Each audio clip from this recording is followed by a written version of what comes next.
ఒకసారి 28వ అధ్యాయం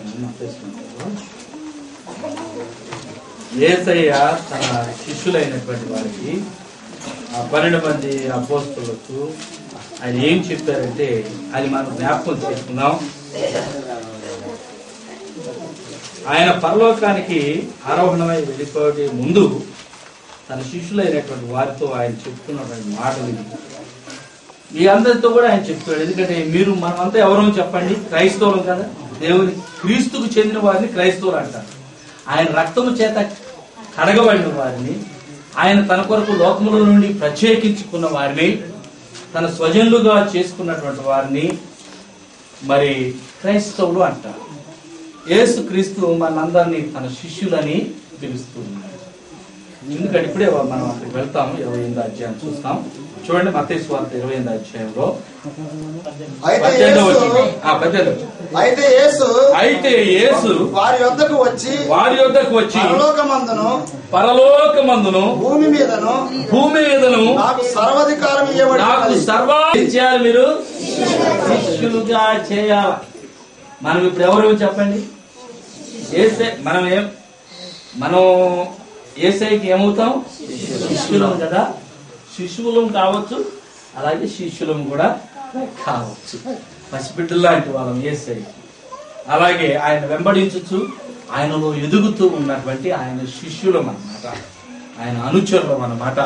చదవండి, ఆయన ఏం చెప్పారంటే తండ్రి యొక్కయు కుమారుని యొక్కయు ఒక్కరే చదువు పరిశుద్ధాత్మ యొక్క నామములో బాప్తిస్మం ఇచ్చుచు నేను మీకు అంటే ఎవరు? యేసయ్య మనకి ఏమైతే బోధించారో వాటన్నిటి ప్రకారం మనం చేసుకుంటూ వాటి ప్రకారం మీరు నడుచుకోవడం వల్లని వారికి బోధించుడి. ఇదిగో నేను యుగ సమాప్తి వరకు సదాకాలం ఎల్లప్పుడూ కూడా మీకు నేను తోడుగా ఉన్నానని వారితో చెప్పాను. ఇప్పుడు మన పని ఏంటి? శిష్యుడు ఎప్పుడు కూడా గురువు గారు యజమాని చెప్పిన మాట ప్రకారం చేయాలి కదా. అందుకనే కదా ఆ రోజున వాళ్ళు అంత అవమానం చేసిన, సభ ఎదురుకు తీసుకొచ్చి హెచ్చరించి పంపించిన, వారు వెళ్ళిపోయి మళ్ళీ మొదలుపెట్టింది ఏంటి? సభ ఎదుటి నుంచి వారు సంతోషించుకుంటూ వెళ్ళారు. అవమానాలు పొంది వారు సంతోషించుకుంటూ వెళ్ళారు. వెళ్ళి మానక యేసే క్రీస్తు అని ప్రకటించారు. ఈ రోజున యేసే క్రీస్తు అని ఎంతమంది ప్రకటిస్తారు? ఒకసారి చేతులు ఎక్కడ చూద్దాం. హల్లెలూయా, హల్లెలూయా. మీరందరూ ఇదిగో యేసయ్య నేత్రాల్లో మీరు రికార్డ్ అయిపోయారు. నా కెమెరాలు అంటే ఇది పోటీ ఉంటుంది, రేపు పోవాలి. యేసయ్య కాలం అంటే మన యథార్థమైన ప్రేమతో ఆయన మీద, అయ్యా నీ కొరకు మేము శిష్యుల్ని సంపాదిస్తామయ్యా. సంఘాలు ఎందుకు ఎదగట్లేదంటే కారణం క్రైస్తవులు తాము చేయవలసిన పని తాము ఇవ్వవలసింది ఇవ్వట్లేదు, చేయవలసింది చేయట్లేదు. ఆలోచించవలసిన ఆలోచనలు వారు ఆలోచించకుండా ఆలోచించకూడని వాటిని ఆలోచిస్తూ ఉన్నారు. ఆశ లేదు వాళ్ళు. ఎందుకంటే మేఘాల మీద మన ప్రభు యేసు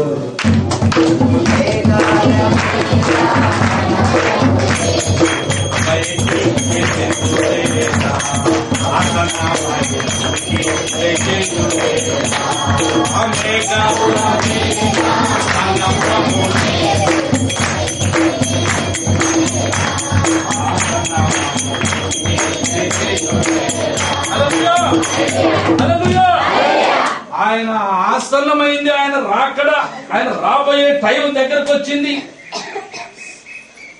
రేపో మాపో ఆయన రాక మానడు. వచ్చి మనలను తనతో ఉండటానికి యుగ యుగాలు ఆయనతో జీవించడానికి తీసుకువెళ్ళక మానడు. మరి ఇక్కడ ఉండగా వచ్చే ఈ కొద్దిపాటి శ్రమలు, ఈ కొద్దిపాటి ఇబ్బందులు, జరిగే కొద్దిపాటి అవమానము, జరుగుతున్నటువంటి హింస, దౌర్జన్యము, ఈ లోకంలో ఉన్న పేదరికము, ఈ లోకంలో ఉన్న బలహీనతలు, ఈ లోకంలో ఉన్న బాధలు, వేదనలు అన్నిటినీ కూర్చి తత్తరిల్లిపోకూడదని ఆయన ఉద్దేశం అయి ఉంటుంది. హల్లెలూయా. అందుకని నేను ఈ ఒక్క ముక్క వింటారా మీరు? ఒకే ఒక్క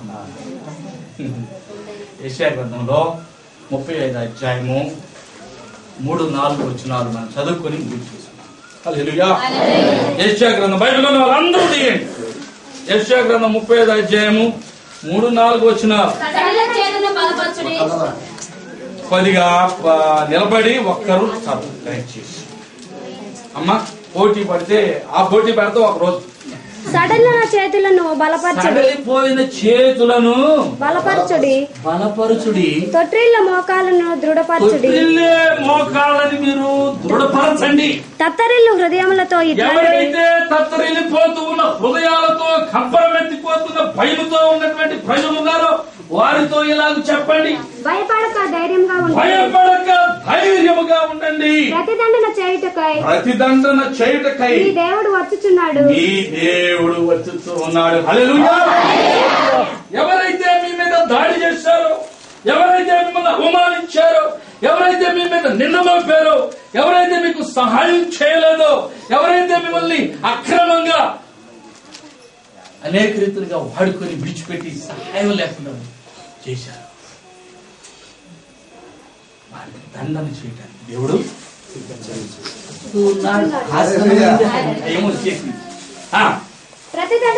చేయదగిన ప్రతి దండను ఆయన చేయును. ఆయన వచ్చి తానే మిమ్మల్ని రక్షించును. ఎవరు రక్షించాలి మనని? ఆయన వచ్చి తానే మన రక్షిస్తాడు. హల్లెలూయా. ఎందుకంటే నేను నీకు అమ్మ భయం లేదని నేను అన్నాను అనుకో, నా భయాల సంగతి ఏంటి, నా మూట సంగతి ఏంటి, నాకే పెద్ద బరువు మొయ్యలేక మోస్తా ఉన్నా. నేను నీకేం పర్లేదే చెల్లె, నేను మోస్తా లేనిది అన్నావు అనుకో, ఒట్టి మాట, పోలు మాట. ఎందుకంటే నా బండ నా నెత్తినే ఉంది, నీ 2 బండలు ఉన్నాయి, నీకెట్ట సాయం చేసేది. అందుకని